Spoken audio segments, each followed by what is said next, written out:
வெள்ளம் வந்தப்ப என்ன பண்ணீங்க? எல்லாரும் சொல்லிட்டுதான் இருக்காங்க 29 வயசா தராங்க. நம்ம மனம், நம்ம மக்களுக்கு வந்து சேர வேண்டிய பணம், நிவாரண பணமே வருது. இது எல்லாரும் சொல்றதுதான். ஆனா நான் ஒண்ணு சொல்றேன்னா, வெள்ளையர்களை நம்ம விலைக்கு அனுப்புறோம், இந்தியர்களை நம்ம விலைக்கு அனுப்பலாம். எங்கன்னா அவங்க பதவியில் இருந்து அவர்களுடைய பதவியை முழுங்காக மக்கள் நலனுக்காக நிர்வாகம் செய்யவில்லை என்றால் அந்த ராஜ்யம் தூக்கியம் தான். அங்கே அந்த நாற்காலியில் அமர அவர்களுக்கு எந்த அதிகாரமும் கிடையாது. அந்த அதிகாரத்தை நாம் வழங்கக்கூடாது. அதுக்குதான் நம்ம ஜெயிக்காகணும்.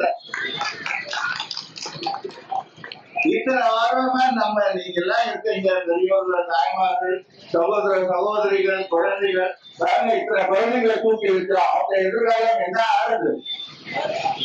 உங்களுடைய நிகழ்காலம் என்ன ஆகுது? நம்ம எல்லாருடைய எதிர்காலம், நம்மளுடைய குழந்தைகளுடைய எதிர்காலம் என்ன ஆகுது? இதே மாதிரி போச்சுன்னா ஒண்ணும் வர முடியாது. நீங்க சட்டத்தையும் மீட்டெடுக்கன்னு சொல்றது போய் சைனாக்கார ஊடுருவி விலையா காட்டிட்டான். பதவியில தானே இருக்கீங்க, ஏதாவது பண்ணீங்களா? முடியல.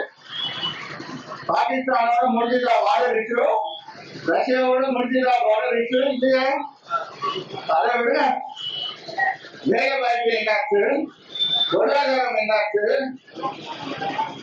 எத்தனை பேர் இளைஞர்கள் வேலை இல்லாம இருக்காங்க, வரிசையா சொல்லிட்டே போறாங்க.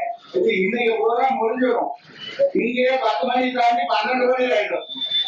அதனால சுருக்கமா முடிச்சுக்கிறேன். அத்தனை இடங்களிலும் அனைத்து இந்திய அண்ணா திராவிட முன்னேற்ற கழக பாதகம் செய்பவரை கண்டால் நாம் பயங்கொள்ளலாகாது பாப்பா. மோதி மிதித்து விடு பாப்பா, அவர் முகத்தில் உமிழ்ந்து விடு பாப்பா. அண்மை செய்திகளை உடனுக்குடன் தெரிந்து கொள்ள இணைந்திருங்கள் இயம்நாடு தொலைக்காட்சியுடன்.